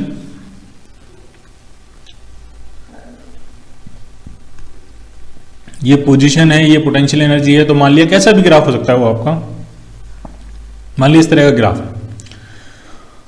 तो ये कह रहा है कि इक्विलिब्रियम का मतलब ये हुआ कि पोटेंशियल एनर्जी वर्सेस डिस्प्लेसमेंट का जो ग्राफ होगा उसकी स्लोप क्या होगी, जीरो। यानी ये जो पॉइंट है यहां पे स्लोप जीरो है, हॉरिजॉन्टल लाइन बनेगी टेंजेंट।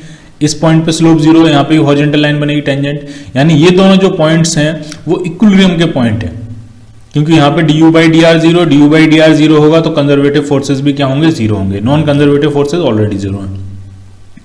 तो इक्विलिब्रियम के लिए अगर आपको potential energy versus position graph दिया हो तो इक्विलिब्रियम उन पॉइंट्स पे होता है जिन पॉइंट्स पे उसकी स्लोप क्या होती है, जीरो। तो एक इक्विलिब्रियम का पॉइंट ये मिल गया आपको x = x1 और एक इक्विलिब्रियम का पॉइंट ये मिल गया आपको x = x2। ठीक, अब हमने देखे कि तीन तरह के इक्विलिब्रियम होते हैं। एक आपका न्यूट्रल इक्विलिब्रियम होता है,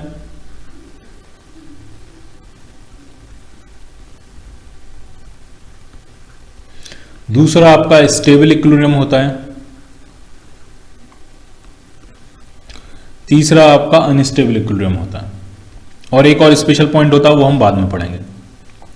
न्यूट्रल इक्विलिब्रियम का मतलब आप समझो क्या है। मान लिया एक हॉरिजॉन्टल सरफेस है, अभी आपको समझ में आएगा, हॉरिजॉन्टल सरफेस है और उसके ऊपर एक बॉल रखी हुई है इस तरह से।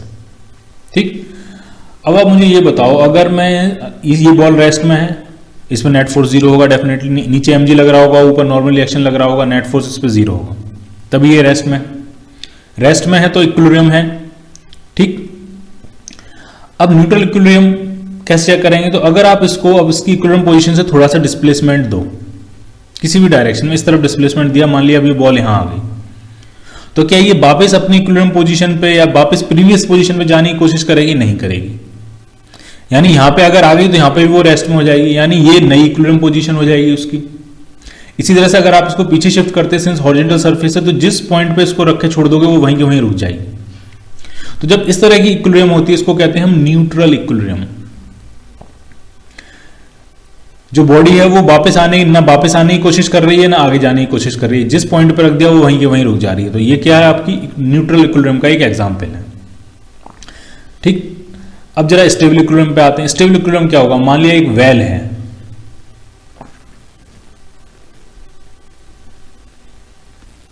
मान लिया इस तरह की ये वेल है और उसके अंदर एक बॉल आपने रखी हुई है इस तरह से।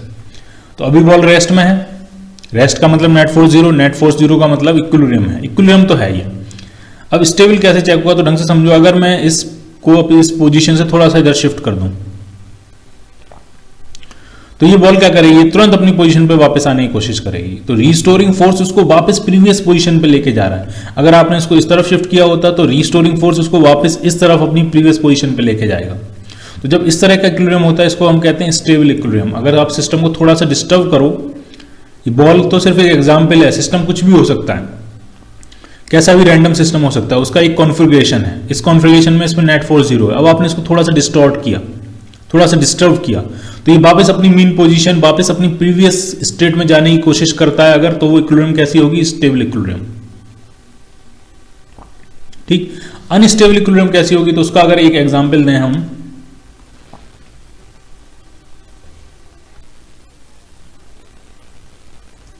मान लिया एक हम्फ है और इस हम्फ के ऊपर एक बॉल यहां रखी हुई है, तो ये बॉल रेस्ट में है, इसका मतलब इक्विलिब्रियम तो ये होगा ही होगा। अब जरा इसको अपनी इक्विलिब्रियम स्टेट से थोड़ा सा डिस्टर्ब करके देखते हैं, इसको थोड़ा सा इधर शिफ्ट करते हैं। तो आपने इसको थोड़ा सा भी अगर इधर शिफ्ट किया तो ये वापस नहीं आएगा, ये चला जाएगा, उस इक्विलिब्रियम स्टेट से दूर चला जाएगा। तो ये कैसी इक्विलिब्रियम है, अनस्टेबल इक्विलिब्रियम है। जैसे सिस्टम था कोई, उसका कुछ कॉन्फ़िगरेशन था, जस्ट वो रेस्ट में बना हुआ था, आपने थोड़ा सा इसको डिस्टर्ब किया और सिस्टम पूरा बिखर गया। तो ये कैसी इक्विलिब्रियम थी, अनस्टेबल इक्विलिब्रियम। सिस्टम अपनी प्रीवियस स्टेट रीगेन करने की कोशिश करता है तो स्टेबल इक्विलिब्रियम, और सिस्टम को कोई फर्क नहीं पड़ता, जिस स्टेट में रख दो उसी स्टेट में रह जाता है, तो वो क्या है, न्यूट्रल इक्विलिब्रियम। तो अब हम इसको देखते हैं पोटेंशियल एनर्जी वर्सेस डिस्टेंस के ग्राफ से, या पोटेंशियल एनर्जी वर्सेस पोजीशन के ग्राफ से। ठीक, तो फिर से बनाए अगर हम इसको, ये जो तीन मैंने केस बताए हैं ये तीन सिर्फ एग्जाम्पल्स हैं।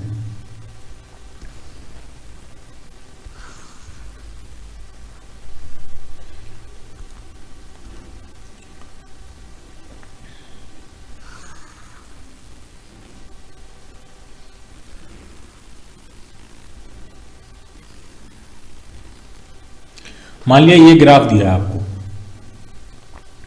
ठीक है, इधर आपकी पोटेंशियल एनर्जी है, इधर आपका डिस्टेंस है। अब जब आप देखो, अगर मान लिया सिस्टम जो है वो इस स्टेट में है, x इक्वल टू x1 पे, अब मैं सिस्टम को इस तरफ डिस्प्लेस करने की कोशिश कर रहा हूं। ठीक, सिस्टम को कोई मैंने इस स्टेट में पहुंचा दिया। अब जरा देखो अब होगा क्या, अब जो कंजर्वेटिव फोर्स लगेगा, कंजर्वेटिव फोर्स का फॉर्मूला क्या होता है, माइनस du/dr, यानी कंजर्वेटिव फोर्स जो होता है उसके स्लोप के निगेटिव के बराबर होता है। तो अगर इस पर मैं टेंजेंट बनाऊं, ढंग से समझना, इस पर मैं क्या बनाऊं, टेंजेंट स्लोप, टेंजेंट की स्लोप क्या आएगी, पॉजिटिव, और उस पर माइनस लगाओगे तो फोर्स क्या आ जाएगा आपका, निगेटिव। निगेटिव का फोर्स का मतलब क्या हुआ, डिस्प्लेसमेंट के अपोजिट लगेगा। वो डिस्प्लेसमेंट आपने इसको इस तरफ दिया है, तो फोर्स कहां लगेगा, इस पे इस तरफ फोर्स लगेगा, यानी उसको वो सॉरी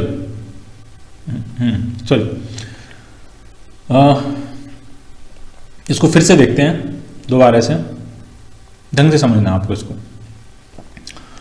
फोर्स क्या होता है, माइनस du/dr होता है। और चलो दूसरा केस बना के देखते हैं। मान लीजिए सबसे पहले यहां से देखना शुरू करते हैं, पहले स्टेबल इक्विलिब्रियम से देखना शुरू करते हैं। मान लीजिए पार्टिकल आपका ये था x1 पोजीशन पे था, ठीक है, सिस्टम आपका x1 पोजीशन पे था, ये इसकी पोटेंशियल एनर्जी होगी। अब मैंने इसको थोड़ा इस तरफ शिफ्ट किया, तो मैं इसको इस स्टेट में लेके आ गया। अब यहां पे जब था तो कोई कंजर्वेटिव फोर्स नहीं लगेगा, क्योंकि यहां पे स्लोप क्या थी, जीरो, और कंजर्वेटिव फोर्स किस तरह से डिफाइन है, माइनस du/dr। जब du/dr ही जीरो है तो फोर्स भी जीरो होगा, कोई फोर्स नहीं लगेगा। लेकिन जैसे ही आप इसको यहां पे लेके आओगे अब फोर्स लगेगा, क्योंकि अब वहां पे स्लोप जीरो नहीं है। वहां पे स्लोप कैसी है, स्लोप है पॉजिटिव, स्लोप क्या है, पॉजिटिव। तो स्लोप पॉजिटिव है और माइनस साइन लगा तो फोर्स क्या लगेगा, निगेटिव। फोर्स नेगेटिव का मतलब इस डायरेक्शन में लगेगा फोर्स, ये पॉजिटिव डायरेक्शन है और इधर इधर वाली सारी डायरेक्शंस क्या होंगी, नेगेटिव। ठीक है, क्लियर हो गया। तो फोर्स नेगेटिव लग रहा है, इसका मतलब वो उस सिस्टम को वापस प्रीवियस स्टेट में ले जाने की कोशिश करेगा। अब जरा इस तरफ देखते हैं, मान लिया आपने इसको इस तरफ डिस्प्लेसमेंट दिया, पार्टिकल सिस्टम इस स्टेट में आ गया। अब जरा देखें यहाँ पे फोर्स किस डायरेक्शन में लग रहा है, तो क्या बनाएंगे, टेंजेंट। टेंजेंट की स्लोप नेगेटिव है, टेंजेंट की स्लोप क्या है, नेगेटिव है, नेगेटिव पे एक और माइनस लगाया, फोर्स क्या हो गया, पॉजिटिव। पॉजिटिव का मतलब फोर्स इस डायरेक्शन में लगेगा।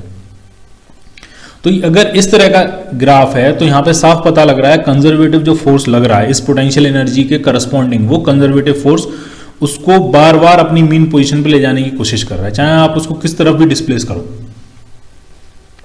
आपने इधर डिस्प्लेस किया, वो वापस इक्विलिब्रियम पोजीशन पे लाने की कोशिश कर रहा है, आपने इधर डिस्प्लेस किया, वो वापस इक्विलिब्रियम पोजीशन पे लाने की कोशिश कर रहा है। तो ये क्या हो जाएगा, ये हो जाएगा आपका स्टेबल इक्विलिब्रियम।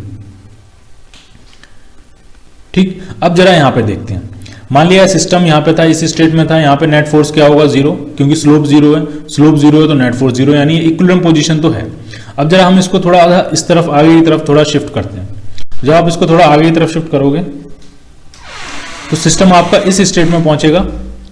ठीक है, अब देखते हैं यहाँ पे फोर्स किस डायरेक्शन में लगेगा। तो फोर्स किससे निकलते हैं हम, टेंजेंट से। इस पे अगर आप टेंजेंट बनाओगे तो ये स्लोप नेगेटिव आएगी, और नेगेटिव पे एक और माइनस लगा तो फोर्स क्या हो गया, पॉजिटिव।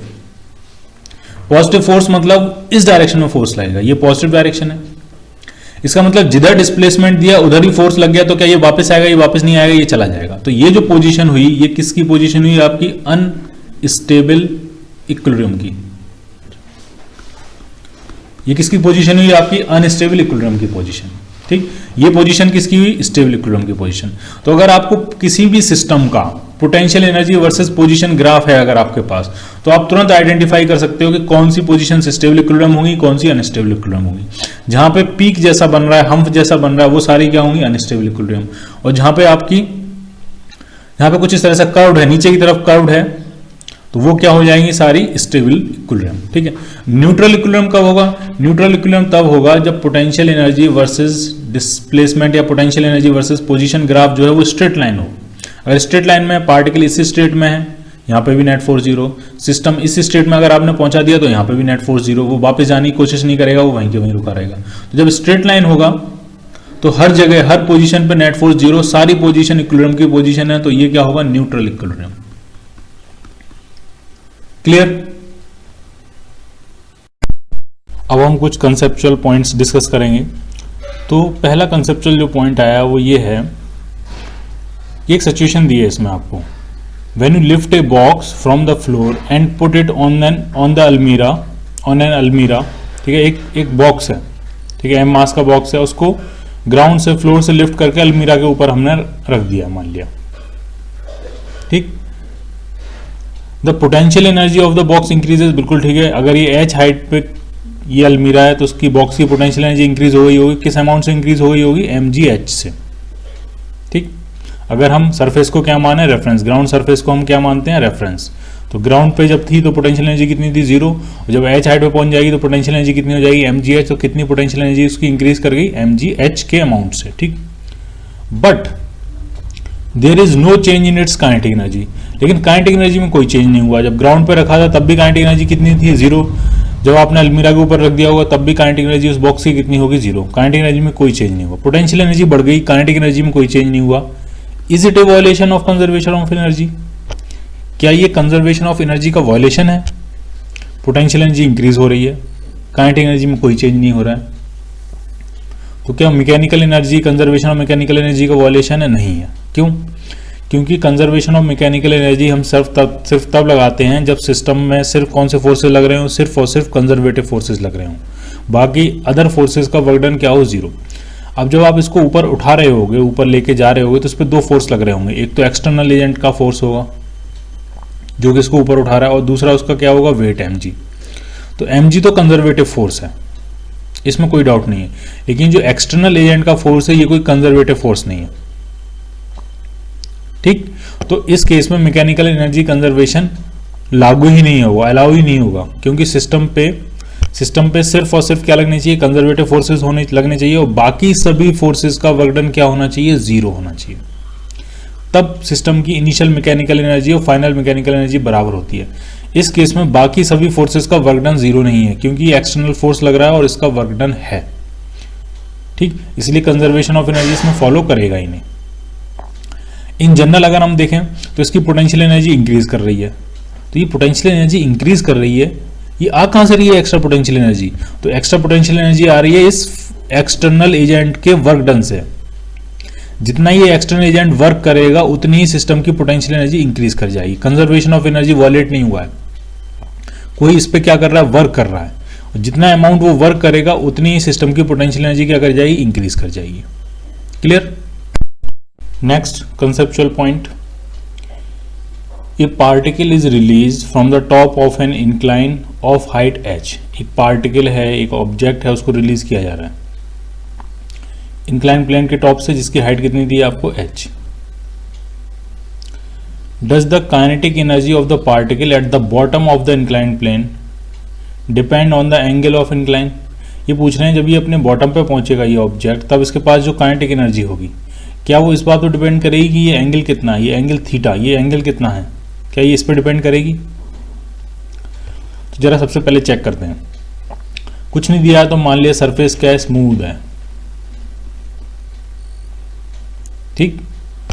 तो जैसे जैसे ये नीचे आता जाएगा इसकी पोटेंशियल एनर्जी डिक्रीज होती जाएगी, काइनेटिक एनर्जी इसकी इंक्रीज होती जाएगी। अगर इंक्लाइन की हाइट h है तो decrease in potential energy is equal to increase in kinetic energy. ये कहां से आया, ये आया conservation of mechanical energy. System की जो इनिशियल मैकेनिकल एनर्जी होगी वही सिस्टम की फाइनल मैकेनिकल एनर्जी होगी। कैसे पता लगा हमको? मैकेनिकल एनर्जी कंजर्वेशन सिर्फ तब लगाते हैं जब सिस्टम पे सिर्फ कंजर्वेटिव फोर्सेज लग रहे हों और नॉन कंजर्वेटिव फोर्सेज का वर्कडन क्या हो, जीरो, या ऑल अदर फोर्सेज का वर्कडन क्या हो, जीरो। तो इस पर दो फोर्स लग रहे होंगे, एक तो लग रहा होगा नॉर्मल रिएक्शन और एक लग रहा होगा mg। mg आपका कंजर्वेटिव फोर्स है, इसके करस्पॉन्डिंग ग्रेविटेशनल पोटेंशियल एनर्जी होती है। नॉर्मल रिएक्शन का वर्डन इस केस में क्या होगा, जीरो होगा। तो मैकेनिकल एनर्जी कंजर्वेशन हम लगा सकते हैं। तो पोटेंशियल एनर्जी और काइनेटिक एनर्जी का टोटल सम हमेशा क्या रहेगा, कांस्टेंट। तो अगर पोटेंशियल एनर्जी बढ़ रही होगी तो काइनेटिक एनर्जी घट रही होगी, पोटेंशियल एनर्जी घट रही होगी तो काइनेटिक एनर्जी बढ़ रही होगी। इस केस में पोटेंशियल एनर्जी घट रही है तो काइनेटिक एनर्जी बढ़ेगी, ठीक है, और रेस्ट से रिलीज किया गया। तो फाइनल काइनेटिक एनर्जी कितनी होगी? तो फाइनल काइनेटिक एनर्जी वही होगी जितने की पोटेंशियल एनर्जी डिक्रीज कर गई है, और जो कि कितना है, जो है mg h के बराबर। तो इसमें कहीं थीटा की कोई जरूरत नहीं पड़ी, तो थीटा कुछ भी हो, फाइनल काइनेटिक एनर्जी जो होगी वो सिर्फ और सिर्फ किस बात पर डिपेंड करेगी, इस हाइट पे डिपेंड करेगी, इसके वेट पे डिपेंड करेगी। तो फर्स्ट का आंसर हो जाएगा we do not need the angle of incline और the kinetic energy does not depend on angle of incline, पहली बात। अब जरा दूसरी बात देखते हैं। Do you need any more information to answer this question in yes or no? ठीक, हमने एक चीज यहां पे अपनी तरफ से मान ली थी कि सरफेस स्मूथ है। क्या ऐसा कहीं कुछ क्वेश्चन में कहा है उन्होंने कि सरफेस कैसी है? नहीं, ठीक। तो ढंग से समझना, अगर सरफेस स्मूथ है तो ठीक है, जो काइनेटिक एनर्जी है वो एंगल ऑफ इंक्लाइन पे डिपेंड नहीं करेगी। लेकिन अगर सरफेस रफ हुई, वहां म्यू आ गया, तो ये काइनेटिक एनर्जी जो होगी वो एंगल ऑफ इंक्लाइन पे डिपेंड करेगी। क्लियर? ये काइनेटिक एनर्जी किस पे डिपेंड करेगी, एंगल ऑफ इंक्लाइन पे। तो सेकंड पार्ट में कह रहे हैं do you need any more information? Yes, we need one more information. और वो इंफॉर्मेशन क्या है? वो इंफॉर्मेशन है फ्रिक्शन के बारे में, कि फ्रिक्शन है या नहीं है। अगर फ्रिक्शन नहीं होगा, ढंग से समझना, अगर फ्रिक्शन नहीं होगा तो इसका आंसर होगा no. Does the kinetic energy depend on the angle of incline? तो हम कहते हैं no, kinetic energy does not depend on angle of incline. लेकिन अगर वहां फ्रिक्शन कोफिशिएंट कुछ हुआ, फ्रिक्शन नॉन जीरो हुआ, then kinetic energy depend on angle of incline, तो इसका आंसर क्या होगा, यस। तो ये जो सेकंड डिस्कशन पॉइंट था, इसके दोनों आंसर बन सकते हैं यस और नो, प्रोवाइडेड कि आपके पास फ्रिक्शन के बारे में क्या इंफॉर्मेशन है। ठीक, अब फ्रिक्शन कैसे डील करेगा जरा वो भी देख लेते हैं।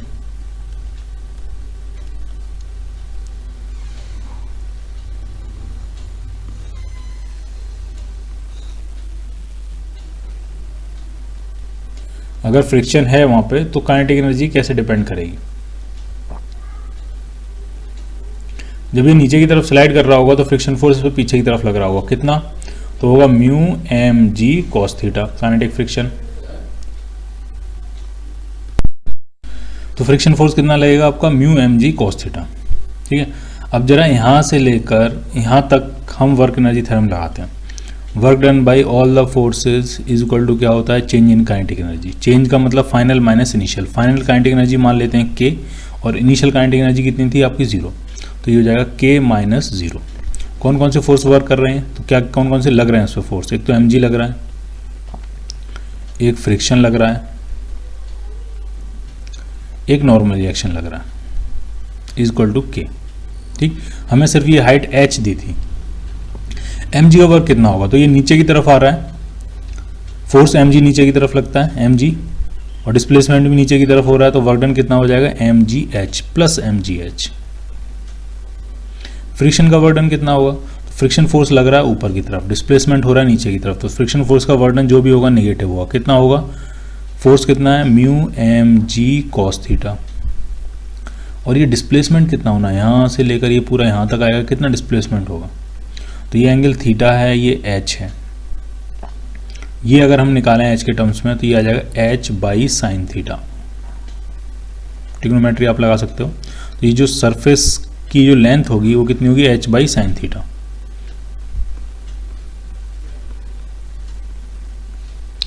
प्लस नॉर्मल रिएक्शन का वर्क डन 0 होगा, क्योंकि नॉर्मल रिएक्शन डिस्प्लेसमेंट के कहाँ लग रही है, perpendicular, is equal to kinetic energy, final kinetic energy के। तो अब जरा ढंग से देखो आप के कितनी आने वाली है आपकी, m g h minus cos theta by sine theta, tan theta आ जाएगा, सॉरी कॉट थीटा आ जाएगा, minus mu m g h cot theta. अब देखो जो फाइनल काइनेटिक एनर्जी है उसके एक्सप्रेशन में थीटा भी आया है, एच के साथ साथ क्या आया है, थीटा भी आया है। तो फाइनल काइनेटिक एनर्जी अब किस पे डिपेंड और कर रही है, थीटा पे डिपेंड कर रही है। ठीक, तो फाइनल स्टेटमेंट दो बनते हैं आपके पास। पहला स्टेटमेंट ये कि अगर फ्रिक्शन 0 है तो final kinetic energy will not depend on theta, लेकिन अगर फ्रिक्शन नॉन जीरो है then final kinetic energy will depend on angle theta. Clear. Next conceptual point discuss करते हैं। इसमें ये पूछ रहे हैं वो, can the work done by kinetic friction on an object be positive. क्या कभी ऐसा हो सकता है कि काइनेटिक फ्रिक्शन का जो वर्क डन है वो पॉजिटिव हो या जीरो हो। Work done by kinetic friction negative होता है, ये तो सबको पता है, क्योंकि अगर ऑब्जेक्ट इस तरफ मूव कर रहा है तो काइनेटिक फ्रिक्शन कहाँ लग रहा होगा, पीछे की तरफ, तो डिस्प्लेसमेंट के अपोजिट लग रहा है, तो work done by kinetic friction क्या होगा, जीरो होगा। ठीक है, लेकिन क्या कभी ऐसा हो सकता है कि काइनेटिक फ्रिक्शन का वर्क डन पॉजिटिव हो जाए। तो ये हमने देखा था कि वर्क डन किस पे डिपेंड करता है, फ्रेम ऑफ रेफरेंस पे डिपेंड करता है। अलग अलग फ्रेम ऑफ रेफरेंसेज में वर्क डन की वैल्यू जो होती है वो अलग अलग होती है। ठीक, तो मान लिया हमारे पास एक सिचुएशन है, इसमें एक ब्लॉक है, ये v0 की स्पीड से मूव कर रहा है, कोई इसको खींच के लेके जा रहा होगा।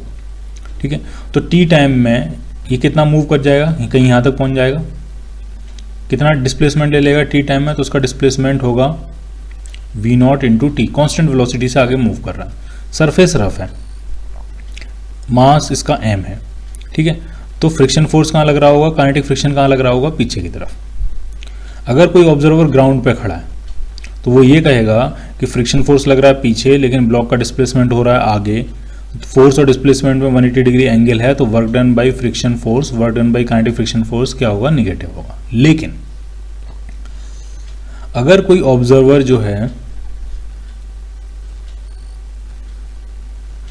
वो एक ऐसे प्लेटफॉर्म पे खड़ा है जो प्लेटफॉर्म भी v0 की स्पीड से मूव कर रहा है, यानी उस ब्लॉक के हमेशा साथ रहता है वो, तो ये जो बी ऑब्जर्वर है ये कहेगा ठीक है फोर्स तो पीछे लग रहा है, लेकिन इस ब्लॉक का डिस्प्लेसमेंट जीरो है, डिस्प्लेसमेंट जीरो है मेरे रिस्पेक्ट में, तो वर्क डन भी जीरो होगा। तो बी ऑब्जर्वर के रिस्पेक्ट में काइनेटिक फोर्स का वर्क डन क्या हो जाएगा, जीरो। ठीक, और अगर ये 2v0 से मूव कर रहा हो तो क्या होगा, तो ये ब्लॉक से आगे निकल जाएगा, यानी इस ऑब्जर्वर के रिस्पेक्ट में ब्लॉक कहां मूव कर रहा होगा, पीछे की तरफ। ठीक, तो इस बी ऑब्जर्वर के रिस्पेक्ट में अब क्या हो रहा है, अब जिधर फोर्स लग रहा है उधर ही ब्लॉक का डिस्प्लेसमेंट है, तो अब इस सिचुएशन में work done by kinetic friction क्या हो जाएगा, आपका पॉजिटिव हो जाएगा, क्योंकि इस बी ऑब्जर्वर की स्पीड ब्लॉक की स्पीड से क्या है ज्यादा, तो ये ब्लॉक से आगे निकल जाएगा। ब्लॉक इसके रिस्पेक्ट में पीछे और पीछे और पीछे होता जाएगा, तो इसको ऐसा लगेगा कि मेरे रिस्पेक्ट में ब्लॉक का डिस्प्लेसमेंट इस डायरेक्शन में है, तो जिस डायरेक्शन में फोर्स उसी डायरेक्शन में डिस्प्लेसमेंट, तो वर्क डन क्या हो जाएगा तुम्हारा, पॉजिटिव हो जाएगा। ठीक है, तो काइनेटिक फ्रिक्शन का वर्क डन निगेटिव भी हो सकता है, जीरो भी हो सकता है, पॉजिटिव भी हो सकता है, depending upon in which frame you are discussing the situation. Can static friction do non zero work on an object? जो स्टैटिक फ्रिक्शन होता है एफएस, ठीक है, क्या वो कभी नॉन जीरो वर्क करता है? स्टैटिक फ्रिक्शन कब लगता है? स्टैटिक फ्रिक्शन तब लगता है जब ऑब्जेक्ट आपका कहाँ होता है, सरफेस के रिस्पेक्ट में रेस्ट में होता है। यानी मान लिया इसको कोई खींचने की कोशिश कर रहा है किसी एफ फोर्स से, लेकिन एफ जो है वो सफिशिएंट नहीं है इसको स्लाइड कराने के लिए, तो ये रेस्ट में बना हुआ है। रेस्ट में इसको कौन बना के रख रहा होगा? Static friction. ग्राउंड से पीछे की तरफ क्या लग रहा होगा? Static friction. और ये रेस्ट में बना हुआ है, इसका मतलब फोर्स एफ जो होगा वो उसका मैग्नीट्यूड स्टैटिक फ्रिक्शन के मैग्नीट्यूड के बराबर होगा। ठीक है, जब इस तरह की सिचुएशन होती है तब स्टैटिक फ्रिक्शन फोर्स लगता है। यानी जब ऑब्जेक्ट सरफेस के रिस्पेक्ट में सरफेस पे स्लाइड नहीं कर रहा होता, सरफेस के रिस्पेक्ट में कहाँ होता है? रेस्ट में होता है, तो स्टैटिक फ्रिक्शन लगता है, यानी कोई मूवमेंट नहीं है। तो स्टैटिक फ्रिक्शन का कोई वर्क डन पूछेगा तो आप तुरंत कह दोगे जीरो, क्योंकि फोर्स तो लग रहा है लेकिन कोई डिस्प्लेसमेंट नहीं है, तो वर्क डन क्या हो जाएगा? जीरो। अब क्वेश्चन में ये पूछ रहे हैं क्या कभी static friction non zero work कर सकता है ऑब्जेक्ट पे? तो बिल्कुल कर सकता है। कैसे? फिर से वही फ्रेम ऑफ रेफरेंस, ये एक ऑब्जर्वर है ए, और ये मान लिया इस तरफ मूव कर रहा है किसी वेलोसिटी से v0 से, तो ये ऑब्जर्वर ये कहेगा कि हाँ स्टैटिक फ्रिक्शन फोर्स पीछे की तरफ लग रहा है, बिल्कुल ठीक है, लेकिन ये कहेगा ये जो ब्लॉक है वो मेरे रिस्पेक्ट में पीछे की तरफ स्लाइड कर रहा है। ये ए ऑब्जर्वर ये बोलेगा कि मेरे रिस्पेक्ट में ये ब्लॉक कहाँ स्लाइड कर रहा है, कहाँ जा रहा है, कहाँ मूव कर रहा है? पीछे की तरफ, और फ्रिक्शन फोर्स भी पीछे की तरफ लग रहा है, तो अब work done bye static friction जो हो जाएगा वो क्या हो जाएगा? वो पॉजिटिव हो जाएगा। अगर ये ऑब्जर्वर ए इस तरफ मूव कर रहा होता तो ये कहता कि फोर्स तो लग रहा है इस तरफ, लेकिन मेरे रिस्पेक्ट में ये ब्लॉक स्लाइड कर रहा है इस तरफ, तो work done bye static friction कितना हो जाएगा? आपका निगेटिव हो जाएगा। ठीक है, तो स्टैटिक फ्रिक्शन का भी work done positive, negative, zero कुछ भी हो सकता है, provided in which frame you are discussing the situation. Clear? एक और सिचुएशन लेके डिस्कस कर सकते हैं। मान लिया एक बॉक्स है, या ठीक है हम जनरल सिचुएशन लेते हैं। मान लिया ट्रेन का एक कोच है, ट्रेन मूव कर रही है आगे की तरफ, यहाँ पे कहीं सीट है और एक जो पर्सन है वो सीट पे इस तरह से खड़ा हुआ है, मान लिया बैठा हुआ है, इस तरह से बैठा हुआ है मान लिया। ठीक, अब ट्रेन मान लिया आगे की तरफ एक्सेलरेट कर रही है। ठीक, तो ये पर्सन भी आगे की तरफ एक्सेलरेट कर रहा होगा। कौन सा फोर्स? कहीं दीवार वगैरह से कहीं कांटेक्ट में नहीं है, सिर्फ सरफेस पे बैठा हुआ है वो। तो ट्रेन अगर आगे की तरफ एक्सेलरेट कर रही है तो ये पर्सन भी आगे की तरफ एक्सेलरेट कर रहा होगा। इस पे कौन सा फोर्स लग रहा होगा? Friction force. कौन सा friction force? Static friction force, क्योंकि वो अपनी सीट पे स्लाइड नहीं कर रहा है। अब अगर कोई ग्राउंड पे खड़ा हुआ ऑब्जर्वर, अब उससे पूछा जाएगा कि बताओ भाई ये जो स्टैटिक फ्रिक्शन फोर्स लग रहा है इसका वर्क डन पॉजिटिव है कि नेगेटिव है? तो वो कहेगा पॉजिटिव है। क्यों? जिस डायरेक्शन में फोर्स लग रहा है ट्रेन भी उसी डायरेक्शन में मूव कर रही है, यानी इस पर्सन का डिस्प्लेसमेंट भी उसी डायरेक्शन में होगा ग्राउंड के रिस्पेक्ट में जिस डायरेक्शन में इस पर फ्रिक्शन फोर्स लग रहा है, तो इसका वर्क डन क्या हो जाएगा? Positive. Clear? Can normal force do a non zero work on an object? अभी तक जितनी भी सिचुएशन देखें उन सभी सिचुएशन में नॉर्मल फोर्स का वर्क डन क्या होता था? जीरो, क्योंकि नॉर्मल फोर्स लगता है सरफेस के परपेंडिकुलर, ये लगता है नॉर्मल फोर्स। और अगर ये ऑब्जेक्ट स्लाइड कर रहा है, चाहे ऊपर स्लाइड करे या नीचे स्लाइड करे, हमेशा इसका डिस्प्लेसमेंट नॉर्मल फोर्स के क्या होगा? परपेंडिकुलर। तो नॉर्मल फोर्स का वर्क डन क्या होता है? जीरो। ये बात बिल्कुल क्लियर है। ठीक, लेकिन ये पूछ रहे हैं क्या कभी ऐसा हो सकता है कि normal force non zero work कर दे? अगर हो सकता है तो एग्जाम्पल देना है, नहीं हो सकता है तो लॉजिक देना है आपको। तो ऐसा हो सकता है, समझो जरा, एक एग्जाम्पल समझो आप। मान लिया ये जो वेज है ये किसी एलिवेटर में रखा हुआ है, ठीक, और ये एलिवेटर ऊपर की तरफ मूव कर रहा है। मान लिया ब्लॉक आपका रेस्ट में रखा हुआ था, फ्रिक्शन फोर्स था इतना सफिशिएंट कि ब्लॉक को रेस्ट में रखे हुए, और ये एलिवेटर मान लिया यूनिफॉर्म वेलोसिटी से ऊपर की तरफ मूव कर रहा है। अब आप मुझे ये बताओ, mg तो लगेगा नीचे की तरफ, फ्रिक्शन कहीं इस तरफ लग रहा होगा, ठीक। तो अब अगर मैं पूछूंगा बताओ नॉर्मल फोर्स का वर्क डन क्या होगा, तो डिस्प्लेसमेंट इसका अपवर्ड डायरेक्शन में है, डिस्प्लेसमेंट वेक्टर ये होगा, ठीक, ये डिस्प्लेसमेंट वेक्टर है, वेक्टर एस, ठीक। नॉर्मल फोर्स वेक्टर इधर लग रहा है। डिस्प्लेसमेंट ऑफ फोर्स के बीच में एंगल कितना, एक्यूट एंगल है, ये जो थीटा है वो क्या है, एक्यूट एंगल। और जब फोर्स और डिस्प्लेसमेंट के बीच में एक्यूट एंगल होता है तो वर्क डन कैसा होता है, पॉजिटिव। तो इस केस में नॉर्मल फोर्स का वर्क डन कैसा हो जाएगा, पॉजिटिव, क्योंकि अब जो डिस्प्लेसमेंट है वो नॉर्मल फोर्स के परपेंडिकुलर नहीं है, अब जो डिस्प्लेसमेंट है वो नॉर्मल फोर्स के साथ कितने एंगल पे, थीटा, क्योंकि एलिवेटर ऊपर की तरफ अब मूव कर रहा है, तो नॉर्मल फोर्स का वर्क डन कैसा हो जाएगा, पॉजिटिव। अगर ये एलिवेटर नीचे की तरफ मूव कर रहा हो तो अब जो डिस्प्लेसमेंट होगा वो उसकी डायरेक्शन ये हो जाएगी। तो अब नॉर्मल और डिस्प्लेसमेंट के बीच में जो एंगल होगा वो क्या होगा, ऑब्ट्यूज एंगल। ऑब्ट्यूज एंगल होते ही work done by normal force क्या हो जाएगा, नेगेटिव हो जाएगा। तो नॉर्मल फोर्स का वर्क डन 0, पॉजिटिव, नेगेटिव कुछ भी हो सकता है depending upon situation. Clear? Can kinetic energy of a system be increased without applying any external force on a system? कोई सिस्टम है, कुछ पार्ट्स होंगे इसके। अभी कह रहे हैं इस सिस्टम की काइनेटिक एनर्जी क्या हम बिना किसी एक्सटर्नल फोर्स को लगाए हुए इंक्रीज कर सकते हैं? हमें कोई एक्सटर्नल फोर्स नहीं लगाना है। एक्सटर्नल फोर्स क्या है, 0, यानी जो भी फोर्सेस लग रहे होंगे सिस्टम के इंटरनल फोर्स लग रहे होंगे। तो क्वेश्चन ये पूछा जा रहा है इनडायरेक्टली, क्या सिस्टम के इंटरनल फोर्स सिस्टम की काइनेटिक एनर्जी को चेंज कर सकते हैं, बढ़ा सकते हैं, घटा सकते हैं? ये आपसे पूछा जा रहा है। ठीक, तो जरा देखो ढंग से। हम एक सिस्टम कंसीडर करते हैं, इसमें एक पॉजिटिव चार्ज है और एक नेगेटिव चार्ज है।